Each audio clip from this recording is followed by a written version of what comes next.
Bonjour Marie-Françoise Lecomte. Bonjour, Monsieur Solimando. Qui êtes-vous? D'où venez-vous?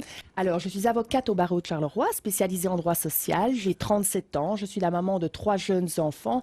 Je suis originaire de Charleroi, mais actuellement, je vis à Ham-sur-Eure, donc dans l'arrondissement de Thoin. Et donc tête de liste pour le mouvement de gauche, au fédéral, dans le Hainaut. Oui, c'est cela. Et quelle est votre priorité dans cette campagne? Alors, dans cette campagne, ma priorité viendra pour la défense des femmes, de manière transversale. Concrètement, ça veut dire Alors quoi? concrètement, Une mesure. une mesure. Alors concrètement, une mesure pour les femmes, c'est évidemment combattre les injustices sociales. Prenons le cas des allocations de chômage. On sait que celles-ci accèdent aux allocations de chômage, des allocations de chômage non complètes, souvent en raison de temps partiel, pas nécessairement choisies par volonté, mais par la force des choses. Et donc, elles seront les premières à être sacrifiées au 1er janvier 2015 lorsqu'il s'agira de couper cette source de revenus. D'une façon générale, dans cette campagne, le mouvement de gauche, son slogan, c'est arrêtez la casse, arrêtons la casse sociale, c'est ça? Arrêtons la casse, en effet, arrêtons la casse sociale. Ça a été trop loin, nous avons atteint un point non-retour, nous ne pouvons plus cautionner ce type de politique. Ce n'est plus une politique de gauche qui est menée par le Parti socialiste, c'est une politique de centre-droit. Qu'est-ce que vous feriez de différent, vous, si vous étiez au pouvoir? Ce qu'on ferait de différent, c'est de prendre en considération l'humain. Alors ça peut paraître simpliste, mais redonner le sourire aux gens, au lieu de semer la misère, au lieu de semer une violence sociale, au lieu de semer une violence financière et économique, c'est très important. Et donc, il s'agira de combattre les injustices sociales et de redistribuer les ressources de manière beaucoup plus égalitaire. Et comment on fait pour lutter contre le pouvoir économique, contre la concurrence internationale? C'est ça aussi qui détermine les politiques. Bien sûr, mais il faut pouvoir prendre des décisions. Il faut pouvoir s'opposer.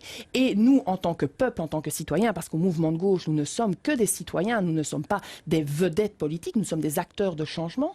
Eh bien, nous, au mouvement de gauche, ce que nous souhaitons, c'est ne plus subir notre destin. On nous a assez dit que nous n'avons pas la capacité de réfléchir, de prendre notre destin en main.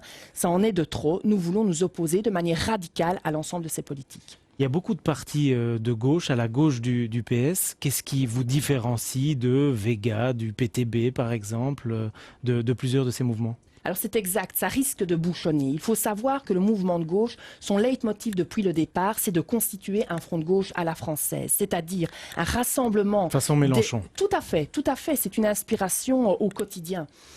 Il s'agit donc de rassembler l'ensemble des forces de gauche derrière un nom commun, sans vouloir prendre l'étiquette, derrière un nom commun, en respectant les spécificités de chacun, mais afin de peser dans la balance. Alors qu'est-ce qui nous différencie? Oui, c'est ça. Voilà votre question. Par rapport à Vega, le projet est identique. C'est le projet éco-socialiste. Les différences sont microscopiques.